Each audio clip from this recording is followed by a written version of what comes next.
If you are just tuning in, we encourage you to go back and listen from episode 1. This podcast may contain content that is graphic and disturbing in nature. Listener discretion is advised. Previously on Direct Appeal. I know when I saw my daughter, there was nothing in the car. My mother suggested Delaware, so that's what I did that morning. Of course, the cell phone records would have established that alibi, but they somehow managed to get my husband's cell phone tower records and not mine. What they ended up getting was web browser history. Undetectable poison, how to commit murder, how to purchase guns illegally. Of course, it looks horrendous. One of the hardest things to do is actually being able to put somebody physically at the keyboard. It could have been and still could be done.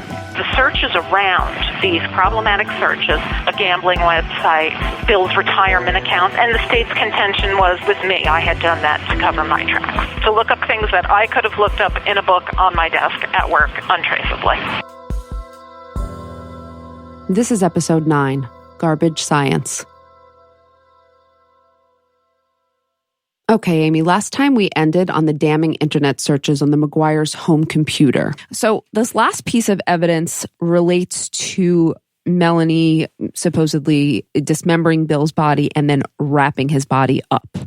So they found his body, the body parts in garbage bags, wrapped in blankets, in the suitcases that they retrieved from the Chesapeake Bay area. What had happened was at some point, Melanie had given away Bill's stuff. And I think we are definitely going to talk about that. But let's just say that she gave away some bags of his stuff. When was this? So she gave away his stuff pretty quickly, maybe a couple weeks, maybe 3 or 4 weeks after he left. Because at that point... Well, let's argue it 2 ways. At that point, either she is getting rid of his shit because she's killed him and she knows it, or she's a woman scorn. F you. I'm burning your stuff in the lawn and giving it all away.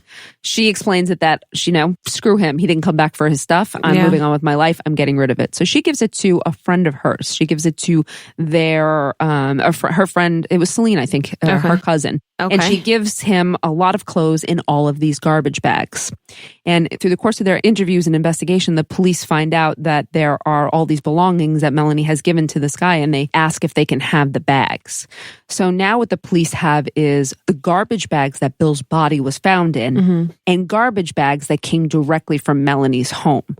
And what they're looking for is, are they a match? Are these the same bags? The prosecution is really excited about this. They think, they're going to test it, and they think that they are they're going to be a match. So they retain. Is that a real science? I know you're going to get into it, but is this a form of real science to compare plastics here? Well, it is. I mean, there's tool mark analysis, and there's also polymers, which are plastics. So yeah, there's chemistry here. You could tell if it's from like the same lot, or so to speak. Well, hold that question. Okay. Tell me what you think in the end. So the prosecution retains an expert by the name of Frank Ruiz. I'm, I guess you'd say, a material scientist. I've worked in the plastics industry now for 39 years. I work primarily in product development and commercialization. I guess you could say I'm an inventor. I develop new products for the plastics industry and then help get them introduced and operating in the market. I was hired to help them analyze 2 specimens of trash bags that they had collected as evidence during the trial. They had bags that contained victims' parts, and then they had another group of bags that they had seized. They were asking me to compare the 2, contrast the 2, see if they had any kind of a match to them.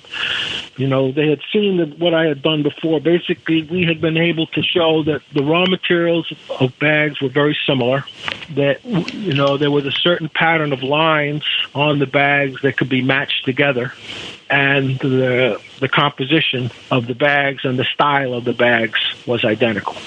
So they asked me if I could do this same work for them. So we applied several different types of tests to the bags to see how similar they were. Because we're doing scientific testing. We're doing some analytical chemistry. And I know that sitting on a jury are not 12 analytical chemists. So the first thing you have to do is give a very elementary lesson in analytical chemistry. So I was nervous about that because I had to be Professor Frank, and I'm not a professor like you. But I was Professor Frank, explained what each of the tests was measuring, what was involved, and then just showed them samples of the bag that the victim was in. And in this case, they had found bags that appeared similar in the suspect's residence. So Frank had testified previously at 2 other criminal trials, which I believe is how one of the investigators found him, and one of them was a murder trial. I'm sorry, he was a prosecutor expert? He was for the prosecution, okay. Yes. Mm-hmm. And he's just explaining that he had done some work in this area before. They contacted him. They provided him with these specimens. They wanted to know, can you tell us whether or not these bags are a match? So he now has to run a bunch of tests on these bags. Okay. And so he's going to talk about the test that he ran and the conclusions he came to. Well, there's first, the physical testing that we do. We look at the thickness and the size. We look at the seal design. In this case, they were formed from a single tube of plastic. These were flat bags. So that's the other thing. We look at the bag design. Is it a flat bag? Is there another type called a star seal? There's different designs. So you look at the seal. It's like, okay, how is the seal made the same? In this case, all the physical characteristics of the bags match. The next thing is you look at the film itself. Okay? If you hold up a trash bag, even the black ones that you get in the supermarket, they're thin enough so you can see through. And the first thing you will see on most trash bags is a number of lines and striations, a bunch of inhomogeneity. That's because a lot of these bags, they're using a lot of recycled plastic, which is good. But the problem is sometimes that recycled plastic has a problem mixing and dispersing with the virgin plastic. So you wind up with a series of lines and patterns in the film. The other thing that happens is, like I said, the plastic comes out of this ring-shaped die, a ring-shaped orifice. Okay? And over time, for lack of a better word, junk and burnt material builds up on those lips of that die, right is where the plastic comes out, because the plastic hits the air, it tends to burn. And over time, the burnt plastic will build up along the lip of the die. And that will form lines. It's almost like rifling on a bullet. It's rifling in a way because if you can match bags that are produced very close to each other, because these patterns of lines won't change very quickly, but they will change over time as more and more material builds up. It's like you get this pattern, but it changes. So if the pattern's very close, you could argue it's like these bags had to be made close to each other, because over time, this pattern is only going to get worse, or it's going to change as another lump builds up in the die and starts to cause another defect. The changes can start to happen within 30 minutes. We went through the physical test and saw, okay, all these bags, they match, so it's worth going and start to doing the analytical testing, because that gets more involved. So just briefly, because this is dense and it gets complicated, what he's saying is, we're doing the visual testing first. These are the physical tests. Do they look the same? Are there matching patterns? Next, what he's going to talk about, though, is more of the analytical test, and this is the chemical makeup of the bags. So, are they made of the same thing? Just because they look the same doesn't mean they are actually made of the same thing. There are several tests we did. The first one is called Differential Scanning Calorimetry. It basically works like this. Plastics, even polyethylene, have crystals in them. They're like sugar crystals, except they're very tiny. And these crystal structures differ between plastics, and they can also differ on the way the film was blown. And this instrument, Differential Scanning Calorimetry, or we call it DSC for short, it measures the flow of heat in and out of a sample. So you take the sample and you heat it through its melting point, and you will observe one or more peaks at several different temperatures. So it's like, okay, let's see if these have the same DSC melting point, which would be another indication they're using the same type of raw material. So we did that on all 10 bags, and all 10 DSCs were a match. So they're all, that's one indication that they are all made from the same material. The other test we did is called infrared spectroscopy. And this is, you do that test by shining a beam of infrared light through the sample and seeing where it absorbs the light. And they're measuring the number, not only the presence of these atoms or bonds between these atoms, but the relative frequency of them. So that's another thing we look at to see, okay, is it the same basic molecular structure, the same basic morphology, I guess basic structures inside there, because it's structure related. It also that technique will also pick up additives, various additives in the film, such as the additive they put in the film to make it feel slippery. So So we ran this test, again, on all 10 bags, and all of these infrared scans came back the same. So it says, okay, not only is it the structure is the same, but the additive levels, whatever additives in there, are also in the same levels. We did one more, what's called Lawson Ignition.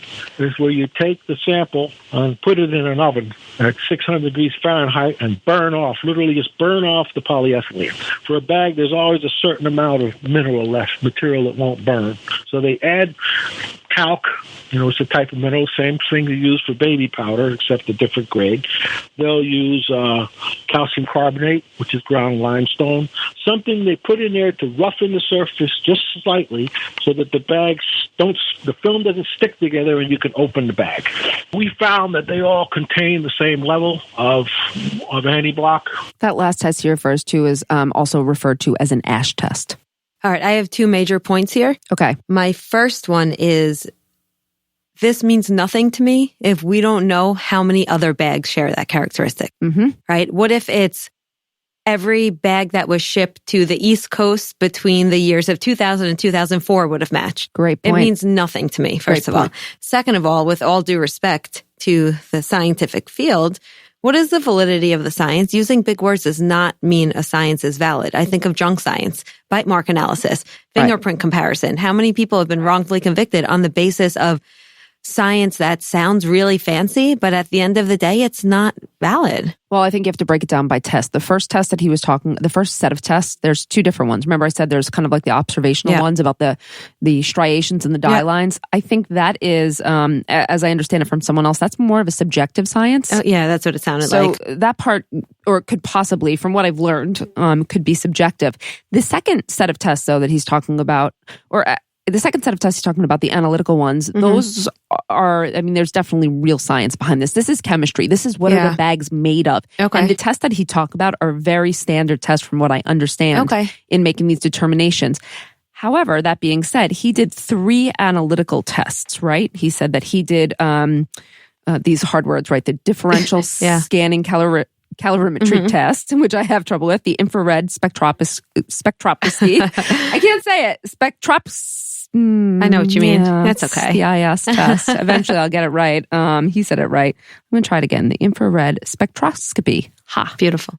And then the third one was the ASH test. So these are the 3 analytical tests that he does. And we just want to keep those on the mind because the prosecution has this expert, but the defense also has an expert who's going to address these tests and her opinions about them as well. Do you know what would have also helped for me? What? If we just took a random black garbage bag out of someone's kitchen cabinet and compared it to the other 2.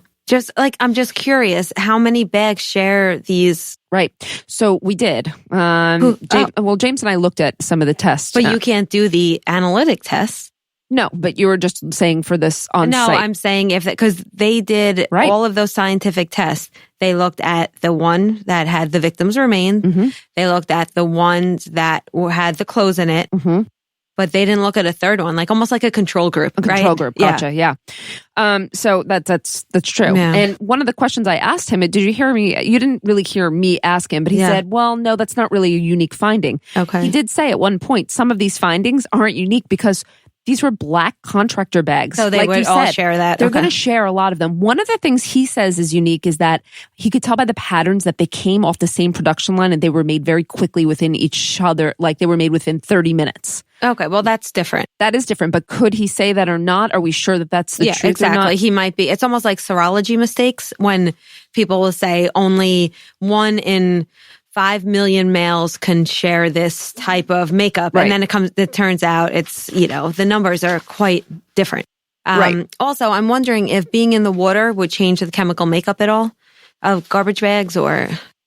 I don't know is the answer. Okay. It's a good question, I don't know. Yeah. Okay. I'm excited to hear what the defense says. Yeah, it would also probably help us if we had a crash course in polymers. I interviewed him for a while. I spoke with him, and then I interviewed the defense expert. But before we get there, let's just hear what are his final conclusions. What is, after doing all these tests, and what does he actually conclude? 99%, 99 plus. I mean, you can never be totally certain of anything, but 99%. It's like going down a checklist. Does this match? Yes. Are they the same gauge? Yes. Are they the same design? Yes. Same seal design? Yes. Then in the end, and this was the argument in all cases, you can't say for sure that this bag came out of the same box. But you can say, what are the odds are that it didn't? Okay, it comes down to a matter of odds. Okay, I let the jury decide for themselves. What are the odds that Melanie McGuire and the real killer went and got bags from certainly the same pallet coming out of the bag supplier, and the real killer, how did they get those same bags? Is it maybe it was somebody she worked with? I guess the police exclude them and say, well, if these are industrial institutional bags, like say someone in a restaurant committed a crime and they grabbed the bag, suppose they didn't just pick one of the common ones, they picked the weird one. They picked one of, the 44 by 56 and they used one of those. It's like, there are not too many people make a 44-56 and sell it in the institutional market. Unless somebody, else was able to get to that same pallet, or maybe half a pallet of bags.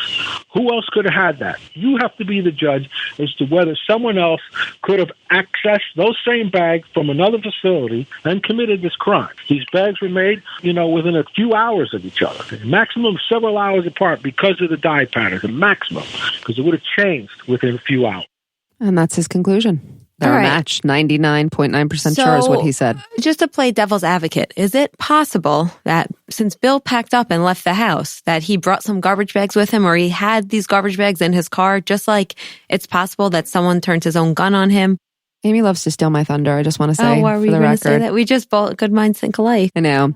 So one of the things I would bring up at the end would be, is this all for nothing? Is this all a moot point? Melanie says, we were moving. Mm-hmm. We got garbage bags. I had some in my car. We had some in the house, and Bill had some in his car. Oh, there you go. And I actually saw on a report somewhere that they did recover some garbage bags from Bill's car. And did they match these other garbage bags? We don't know. We should know. But so this is a great point. I mean, even if you accept all of this and whatnot, it's the same not argument proving anything about the gun, right? Isn't it possible that, great, Bill had, suitcases in his car because they got in an argument. He stormed out. He's got the contractor bags. He takes his gun and he's all heated up, right? He's riled up. He's pissed. He leaves. He goes somewhere and perhaps he's in some type of altercation with someone. So and someone uses his own stuff. His own, too, you know? Right. Wow, how convenient. This guy has... He already has garbage bags, a suitcase. He's got everything I need in the car. This is terrific. So, including a sedative, right? Including a sedative. So this is the prosecution's expert. I'm going to say Frank is a good expert here. He has a lot of experience, and he seems to have run, the right tests. And let me also say that he explains things in a way that he takes difficult concepts and he makes them easier for people. So he's saying he played professor. I thought he played professor well. Yeah. Even if you're going, oh, this is a lot. When he explained it to me, I went, okay, I get this. Yeah. I get this. So that's important for the jury. They want to hear that someone, not, when they get lost in the terminology, it's like, their minds are wandering. But if they understand it in a simple way, it's going to make a good impression on them. Yep. So now... Was he wearing a white coat also? I don't know. Oh, okay. I don't know if he had the doctor effect, but or the lab coat effect, I should say. But so the defense, now, do they have an expert offhand? No, they don't have an expert. Do they wind up having it, or do they wind up with an expert? Yes, but how does that happen? Good question. This is Sally Ginter, and she would wind up as the defense expert. I have a bachelor's in chemistry from Albion College. Started work as a research chemist at Dow Chemical Company. I worked there for 31 years. During that time, I obtained 23 U.S. patents covering diverse polymers and applications. And in fact, in 1990, I was honored by the U.S. Patent and Trademarks Office for being one of the most prolific female inventors in corporate America. Quite by chance, turned on Court TV and saw that there was going to be plastics expert, I thought, showing an analysis of the bags that the victims' bodies were found in versus comparing them to some clothing bags. And I thought, well, this will be interesting. It's, technical. It's right up my line. I listened to what he said and the data that he had. And then he concluded that the bags were a match chemically, and not only that they must have been made on the same production line within, hours of time. I sent an email to Melanie's lawyers just to tell them that these results that were presented by the state weren't valid, and told him the problems, because I've only saw the graphs, on TV. You couldn't really get into it in depth. It was hard to pick it up on TV. I was merely going by the fact that you couldn't say that they were chemically the same when I called.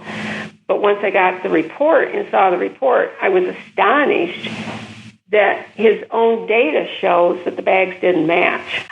For instance, the two sets of bags in the ash test, which he said were essentially the same, there was a 39% difference in ash between the victim bags and the clothing bags, so the victim bags having the most ash in it. And so there was a huge difference. He said, well, this kind of variation would be typical in a production process, but any process that had a 39% process variation in ash would be a process that was totally out of control. And the differential scanning calorimetry, all that is the melting point of polyethylene, so that would be expected, so there's nothing unusual about that. Also, on his infrared test, he said that the two curves from both sets of bags superimposed, and they didn't. There was a difference in transmission where they started, and there was some additional peaks in the victim bags that were not in the clothing bags, and so they didn't match either.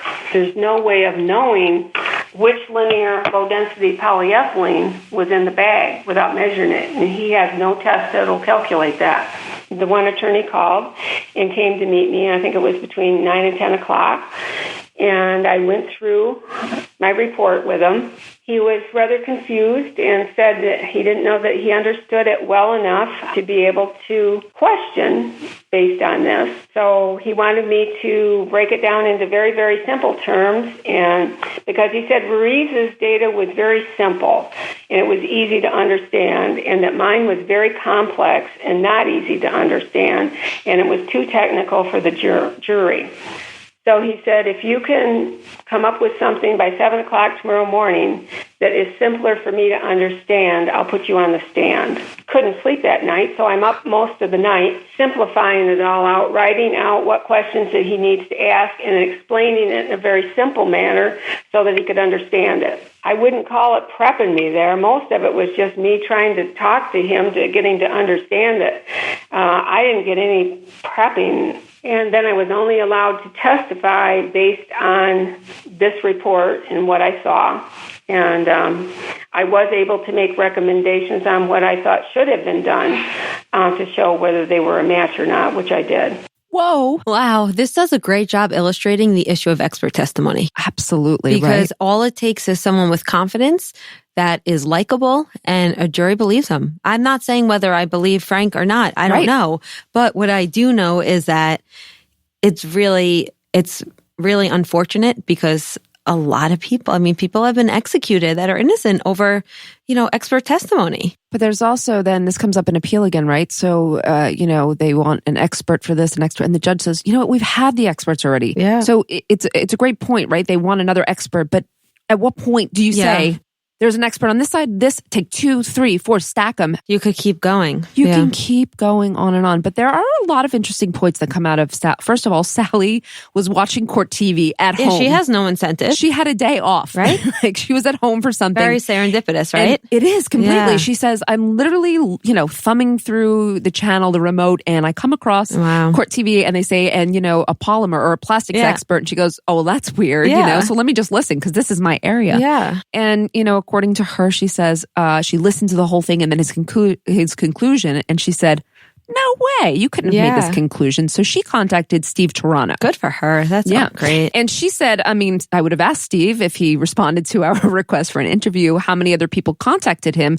She said that Steve said, we've gotten a number of phone calls. Yeah. And I don't know, if what was to come of that. But according to Sally, this was like on a Friday, and I think it was Easter weekend. Wow. Steve said, can you write a report? and he needed the report in, I don't know if she says it, 48 hours. Yeah. Can you write a report about everything on Easter weekend? And by the way, Sally had told me that she was sick during this time as well. So I think it was definitely like 2 days to write this report, have Easter, and get better. So she does this. She writes this report. And what was she getting out of it? Nothing. She was Nothing. She just saw science that wasn't being reported right and felt like she had to. She just felt like she had to intervene and she had to say something. And so, yeah, she's offered nothing for this. So That's she does. great. She writes a report. She sends it back after, 2 days. And I don't know how quick the turnaround was, but he says, can you get here and testify? And I think a day or two later, she was on a plane.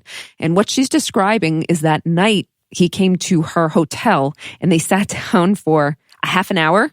And he said, according to Sally, I don't understand this. The jury won't understand this. If you can't simplify it, forget it. We won't even use you. So she's freaking out. She says, I didn't get a wink of sleep. And Sally has a technical way about her, I have to say. So she's explained a couple things to me and then went, all right, let me say this again.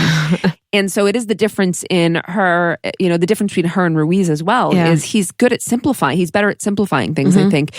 But in fairness, Sally's never testified before, ever. She's never been prepped. And as she says, and I wouldn't consider talking to her about it, that's not a prep. Frank Ruiz was prepped. Yeah. I asked him about it and he was definitely prepped. So there's a real significant difference here in what Sally... And this was one of the prosecution's main points. Oh yeah, this was huge. Yeah. So Sally goes on the stand and, the test that she's talking about, she commented on the 3 tests that he said that he ran. And what she said was for, the first test, the differential scanning calorimetry, she said that his findings were, since they were basically, this would be expected for all the industrial institutional bags since it's governed by, she said, thermal properties of polyethylene. I think it's just standard industry practice. So like I said, pull any garbage bag and it would be the same. Yeah, the infrared spectroscopy. Oh, look, I said it that time. She said that, Frank Ruiz said that the peaks were the same. And she said, actually, there were differences. They weren't extreme, but she said it wasn't accurate to say that they were exactly the same when they weren't. But the last test, which was this ash test we turned about the heating it and burning it down, she says, if you look at his results, you can see significant differences. So we did. What they did too was they did ash tests on the victim bags between those bags to see if there's any variance between the actual bags. And there's a little bit. So what they found when they conducted the ash test just on the victim bags is that between each bag, there's probably 2 to 5% variation, 2 to 6% variation. But then they did the ash test between the victim bags and the bags that were recovered from, Melanie and Bill's apartment. And they found between 22 and 39% difference. So he just chose not to report on that part? He said that there was a variation, but it was standard or expected, or it wasn't that big. And she's saying, whoa, hold on. And she made a chart here that I looked at. She's saying, this is not standard. This is huge. This shows those bags were different. Wow. And maybe we can post those charts on our website. We're definitely going to post the charts and the findings on our website. So she's saying that the tests, not only are they not enough, but the ones that he did aren't actually supporting what his conclusions are. But the jury would not know that because they're just lay people. Well, she said it on the stand, but did she say But I'm saying, it? had she not... Yeah, I'll talk about her testimony and the way she expressed it too in a little bit. So I also asked her, Sally, but what would be needed? How would we know? You're saying this isn't enough. So what do we need? And so Sally explains what tests she thinks would be needed to absolutely conclude that the bags were a match. No, you could definitely not say that they were chemically the same from the tests that he ran. That would be impossible. These generalized tests, which were basically just kind of quality control tests that you'd run on a bag manufacturing line, couldn't be used to tell if the bags were chemically the same, and certainly could not be used to tell if they were produced on the same manufacturing line. The reason that I knew that was because Dow Chemical was one of the largest suppliers in the world, along with Exxon, of polyethylene and linear low-density polyethylene that are used to make the bags. It happens that the linear low-density polyethylene is chemically different if you have the Dow version or if you have the Exxon version. Both of them will process the same, but chemically they are different. In order to say that the bags were a match, there would be additional analytical tests that would be needed to determine. You would need to do nuclear magnetic resonance spectroscopy and mass spectrometry, and this would provide definitive results regarding the chemical match of the polymers used to manufacture the bags. Some additional tests would be needed to determine what additives were in the bags, because these could also vary from manufacturer to manufacturer, and these tests would include liquid chromatography and gas chromatography. Later, when I was working with the appeal attorneys, they petitioned the state to get the bags so that we could analyze them chemically, and the state refused. The state would not allow it. He said that my testimony was enough. I said that they didn't match, and so, nothing more was needed. This is where the judge is limiting and saying, you know what, we've heard from both experts. He's done hearing about the plastics. It sounds like the judge doesn't want to hear it anymore. Well, this was later on for the appeal. So later on in the appeal, the appellate judge is saying, look, you had two experts, like two leaders in the field. What more needed to be done? But Melanie's defense was, even in the appeal, was no, but the right tests weren't done. And she didn't know at the time?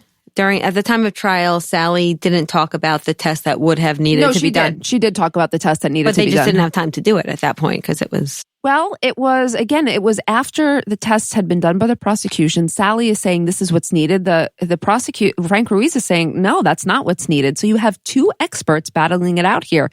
Sally's saying, look, I'm sorry, but you cannot say these bags were a chemical match based on the test that he did.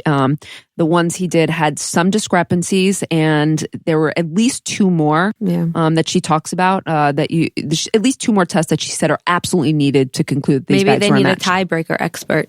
I know they don't want to talk to any more experts, but the court limited it on the appeal. They said, forget it. The thing is, Frank is getting paid. Again, I'm not questioning his integrity. I understand. He's incentivized. Sally is not. I don't think that's a point we can gloss over.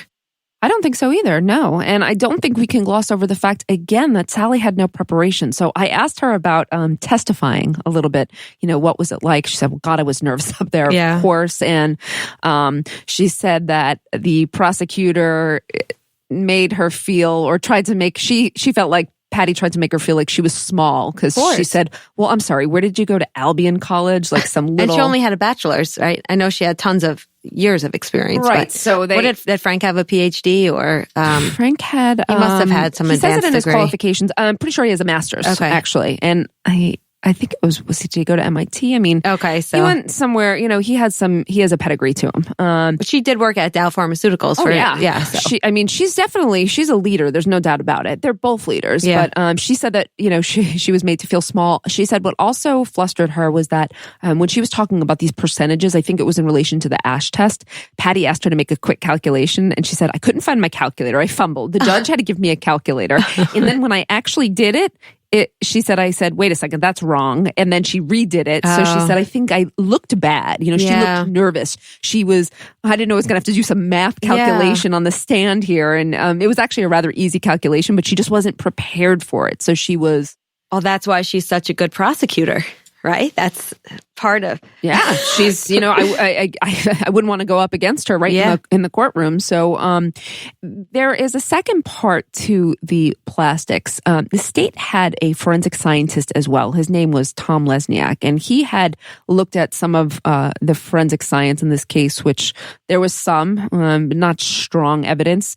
There was a dispute over whether or not he should be able to testify about the plastics because that wasn't his area. But I think the judge said, we're going to let him testify about tool mark analysis because he's qualified in this area. So he does what Sally calls the famous light box experiment. When I went out to testify, I had no idea or no opinion whatsoever about Melanie McGuire's guilt or innocence. After I came back, a lot of the evidence and testimony was on court TV, so I went through, and when I did that, I saw that Thomas Lesniak had done an experiment. They called it a light box experiment, where he held up garbage bags to show what he called the striations, and he called them the manufacturing characteristics of the bag. And that's, certainly not a standard test with a light box. In terms of the herringbone pattern characteristics that he talked about, it's typical of reprocessed linear low-density polyethylene, and you'd see that on most all industrial and institutional bags. So that finding is not unusual. So he held up this bag, and there was a picture of him in the light shining through the bag. Well, the bags that were the clothing bags were Hcsc contractor cleanup bags. They're 3 mil bags. They're very, very thick bags. And I thought, well, this doesn't make sense. If he's showing that those are the same, you can't see through a 3 mil bag. And I actually ended up doing the experiment myself and sending it to the appeals lawyers to show them that you can't see through that. But the bag that he used, according to the Court TV website, he said that it was a lawn and leaf bag. The lawn and leaf bags are quite thin bags. They're usually just a little over 1 mil, and you can see through those. So the fact that this bag was put up there trying to show these striations that they're talking about was really a charade. And I also think that there was huge prosecutorial misconduct. It was blatant and deliberate. Bags don't match. Okay, well, they can take Ruiz's word for them, I guess, that they match, but we're not sure that they were the same size. And there was also in the discovery material, there was a meeting where they were discussing the fact that the bags weren't the same size, but then they carefully don't put what size was a discrepancy in there. So there's just enough in there to make you know that they knew, and then they kept checking all those different bag companies trying to come up with a fit. So they just conjured up a case that the bags matched. And they had someone like Ruiz that was willing to say that. And I really believe, hopefully, that there'll be some justice to this someday. I think if they'd have got a bag expert soon enough, somebody could have done a really, really good, proper job up front. And rather than, me showing up at the last minute just by chance, it was just a terrible job of defending her by the defense. Wow, prosecutorial misconduct and poor defense. Sally says it. She says what she thinks. She believes it.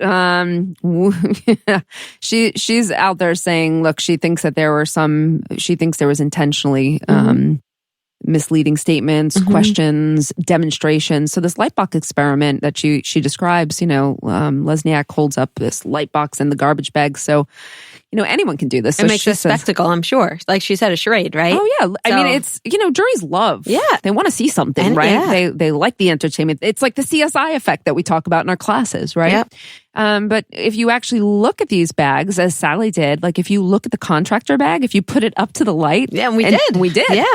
You can barely see through that. You can't at all. You really can't. I mean, you really just can't. But when we looked at the lawn and leaf bag, that was much thinner. Yep. You can see the light through it. You can. So Sally's saying, this is kind of one of those junk science. It sounds like grounds for appeal to me, but it's clearly not. I think it does as well. But this is also probably the third point that does to me, but. Okay. The appellate court obviously is smarter than I am, though. So if they don't think so. Well, they're one step in the checks and balance system that we talk about, but aren't we, again, it's up to us to also hold the justice system accountable and there has to be oversight, just because they don't want to hear it doesn't mean that it was right. It means that they don't think it's worth hearing.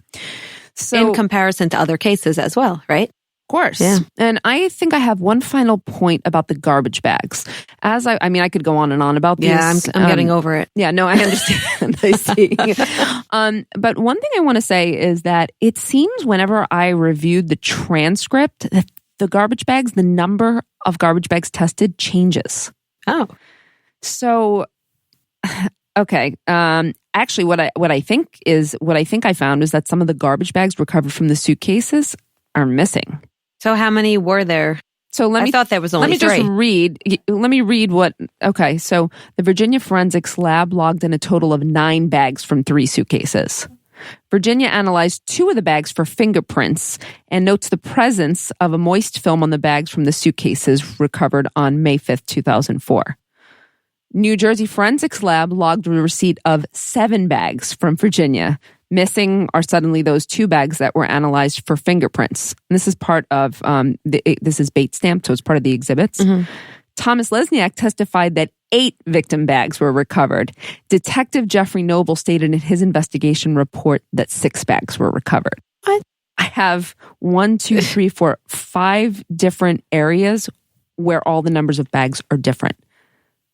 I'm not sure what to say about this. Yeah. If we can't get the number of bags straight, I have serious concerns about the actual investigation. I agree. But this is what I found. I mean, this is all in the transcript. Whether or not this is an oversight, mistakes made. Again, though, I don't like if it's a mistake. I don't like it either. It strikes Someone's life is on the line here. It strikes me as a sloppy mistake. Yeah. Okay, so I promise you that isn't on the plastics, but there's still one more point about the suitcases and the body. So the plastics was huge, but there were also found, Bill's body parts were also wrapped in plastics and in blankets. So they were Hcsc blankets, and these were, I guess, blankets that were distributed to a lot of different medical providers. Okay. So I actually did look them up, and it looked like they were a major blanket distributor, and they worked with many medical practices in New Jersey. But they definitely distributed. So these blankets were definitely RMA, Reproductive Medical Associates, where Melanie worked. They were a client. And how many other clients did they have? Yeah, they had someone testify about the blankets. A gentleman who worked for a company called Hcsc. They're one of the largest distributors of linens for healthcare. And the gentleman was presented with the blanket that was found with Bill's body and said, basically, like, is this one of yours? He said that, RMA was a client, so was the hospital across the street. So I think in the tri-state area, they had something like over 100 clients, or on the Eastern Seaboard, I think like 500 clients. But anyway, we were able to elicit on cross that they're not tracked, and the state presented a pair of Hcsc scrubs that they had taken from my room at my parents' house. Like, okay, well, here you go. Clearly, this is Hcsc stuff. The assumption they want the jury to make at that point is, well, if these scrubs are theirs, the blanket must be theirs as well. What they failed really, I think, to hammer home for the jury is that it was Bill's job to travel to over 100 different healthcare sites in the state of New Jersey. So there are ways that he has of coming into contact with stuff like this. Even if they weren't RMA, they could have been essentially from anywhere. I don't even have a hard time saying that they may very well have come from RMA because, again, I had removed a few of those to wrap the granite inlays of our furniture in. So I always just kind of went with the idea that, yeah, it's ours. Again, there's context. Even when the state put one of my coworkers on the stand, a young lady by the name of Lori Thomas, who had purchased some of my furniture, and of course the young lady they were trying to elicit, smelled like a morgue. I think even she mentioned that she grabbed blankets from work to wrap the furniture in, and they shut that shit down pretty quickly. So what was Bill's job? So he worked for New Jersey Institute of Technology, but he was also working New Jersey Department of Health. He was working for... I don't think I knew that. He had 2 jobs at one point. He did have approval, as I understand it, because one was grant funded. But so he did come in contact with medical providers as well. I think I'm going to say the blankets probably came from RMA. But again, just like the garbage bags, just like the suitcases, if they're in the house, if they're in the car, I don't think she's that stupid. Why are you going to kill your husband and wrap him in blankets from your place of work? I think it's the same point that we've been making over and over again. Yeah, it's possible, again. How many blankets? Was there one in each suitcase or several? I don't know how many blankets there were, but the jury is getting this picture now clearly. Oh, those are her blankets, the plastic bags from the house. Yeah. This is all building a really bad, a really bad story, a really bad picture. There was something else I forgot to read, and this is another request for audience help. When we were talking about the plastics, Sally was doing some research on it. She became involved, obviously, afterwards. She helped with the appeal. And she had found something on a blog, a posting by someone who we tried to find. James and I tried to find him, and we couldn't. So if you are this person, or if you know who this person is, we would certainly appreciate your help. So on July 16th, 2007 at 11:24 a.m., Russ Ferreira posts the following. We worked on this case from the perspective of chemical analysis of the plastic bags and determined that the evidence presented by the state was inconclusive. I'm a graduate of MIT, and we provided data on the melting point and mass spec composition, which could be used to at least conclusively state that from a chemical analysis, one could not absolutely conclude that the plastic was from the same batch. So I don't know who he is. Again, we would love to hear from him. And I would like to know who asked him to do those tests. Yeah. Was that the state? Did they ask him, or was it, was this independent? Was it an investigator? So if you are Russ Ferreira, or if you know who Russ Ferreira is, please contact us. We would love to hear from you. All right, let's wrap on that today. Next time on Direct Appeal, the defense begins their case. They call Bill's ex-wife as a witness. Does she help Melanie's case? Also, the defense calls a critical witness who claims to have had a conversation about a gun with the victim, Bill McGuire.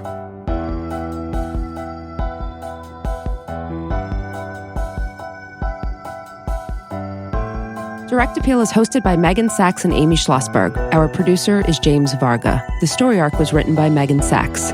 Music and underscore by Desert Media. Recorded, mixed, and edited by Justin Kral at JC Studios. Special thanks to Alan Tockerman, whose work was integral to this production. If you have a tip, you can submit through our website or by emailing tips@directappealpodcast.com.